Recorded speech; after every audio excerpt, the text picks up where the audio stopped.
BBC news আন্তর্জাতিক সংবাদে আপনাকে স্বাগতম। শুরুতেই সংবাদ শিরোনাম, এরপর বিস্তারিত। যুক্তরাষ্ট্রের কাছে ২০ বছরের নিরাপত্তার গ্যারান্টি চান জেলেনস্কি। ইরানে ধর্মনিরপেক্ষ ও গণতান্ত্রিক রূপান্তরে নেতৃত্ব দিতে চান নির্বাসিত রেজা পাহলভি। বিএনপি কি নতুন ভূরাজনৈতিক অধ্যায়ের সূচনা করতে পারবে?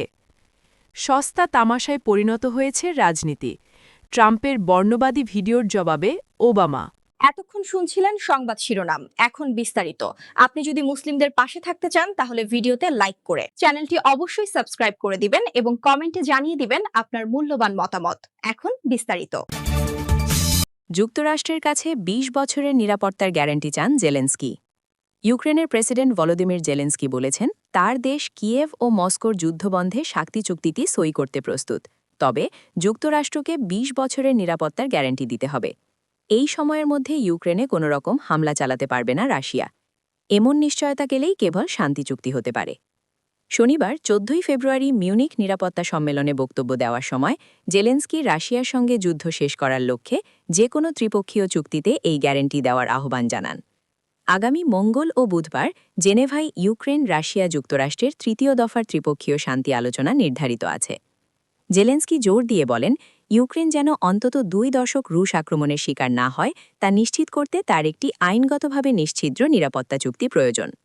তবে রাশিয়ার সঙ্গে যুদ্ধ শেষ করার ক্ষেত্রে জেলেনস্কি অভিযোগ করেন যে মার্কিন প্রেসিডেন্ট ডোনাল্ড ট্রাম্প কেবল ইউক্রেনকে ছাড় দিতে বলছেন, রাশিয়ার দিকে তার মনোযোগ নেই।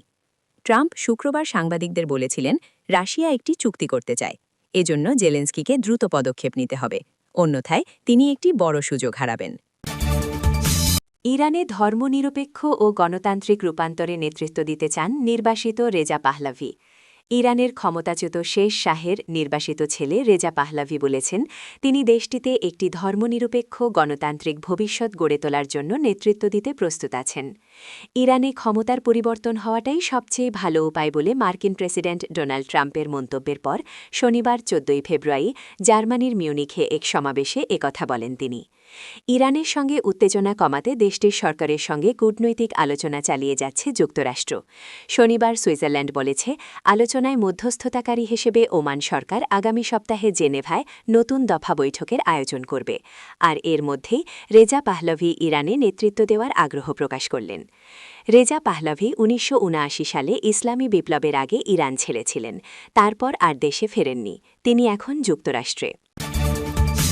বিএনপি কি নতুন ভূরাজনৈতিক অধ্যায়ের সূচনা করতে পারবে? ত্রয়োদশ জাতীয় সংসদ নির্বাচনে বড় ধরনের জয় পেয়েছে বিএনপি। প্রায় ১৭ বছর পর সুষ্ঠু ও সুশৃঙ্খলভাবে জাতীয় নির্বাচনে ভোট দিয়েছে বাংলাদেশের মানুষ। এই নির্বাচনে বিএনপির ভূমিধস জয় কেবল দক্ষিণ এশীয় দেশটির জন্য রাজনৈতিকভাবে একটি গুরুত্বপূর্ণ পরিবর্তনই নয়, বরং ভারত, পাকিস্তান ও চীন জুড়ে আঞ্চলিক ক্ষমতার গতিশীলতার পুনর্নির্মাণের সম্ভাবনাও তৈরি করেছে। নির্বাচন কমিশন শনিবার নির্বাচিত সংসদ সদস্যদের গেজেট প্রকাশ করেছে, যা নির্বাচন প্রক্রিয়ার ওপর একটি চূড়ান্ত আনুষ্ঠানিক শিলমোহর বলা যায়। শুক্রবার নির্বাচন কমিশন কর্তৃক প্রকাশিত প্রাথমিক ফলাফলে দেখা গেছে বিএনপি ও তার মিত্ররা ২৯৯টি সংসদীয় আসনের মধ্যে ২১২ আসনে, জামায়াতে ইসলামী নেতৃত্বাধীন ১১ দলীয় জোট ৭৭, স্বতন্ত্র ৭ এবং অন্যরা ১ আসনে জয়ী হয়েছে। নির্বাচনে ২/৩ বেশি আসনে জয়লাভ করে সরকার গঠন করতে যাচ্ছে বিএনপি। এর মাধ্যমে প্রায় ২ দশক পর ফের রাষ্ট্রীয় ক্ষমতায় যাচ্ছে দলটি। প্রায় ২ দশকের মধ্যে বাংলাদেশ প্রথমবারের মতো সত্যিকারের প্রতিযোগিতামূলক নির্বাচনে আস্থা অর্জন করতে সক্ষম হয়েছে। সস্তা তামাশায় পরিণত হয়েছে রাজনীতি। ট্রাম্পের বর্ণবাদী ভিডিওর জবাবে ওবামা। নিজের সামাজিক যোগাযোগ মাধ্যম ট্রুথ সোশ্যালে প্রায়ই এআই, কৃত্রিম বুদ্ধিমত্তা দিয়ে বানানো ছবি, ভিডিও বা মিম শেয়ার করেন মার্কিন প্রেসিডেন্ট ডোনাল্ড ট্রাম্প।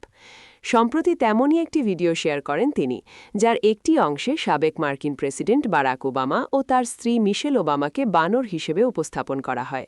এ নিয়ে যুক্তরাষ্ট্রের তীব্র সমালোচনা ও নিন্দার ঝড় ওঠে। এবার ওই ভিডিও নিয়ে সরাসরি ট্রাম্পের সমালোচনা করেছেন বারাক ওবামা। তিনি ট্রাম্পের এমন কর্মকাণ্ডকে মার্কিন রাজনৈতিক শিষ্টাচারের চরম অবক্ষয় হিসেবে অভিহিত করেছেন। ওবামা বলেছেন, রাজনীতি এখন একটি ক্লাউন শো বা সস্তা তামাশায় পরিণত হয়েছে। রোববার ১৫ ফেব্রুয়ারি রাজনৈতিক বিশ্লেষক ব্রায়ান টাইলার কোহেনকে দেওয়া এক পডকাস্ট সাক্ষাৎকারে তিনি একথা বলেন। পডকাস্টে ওবামা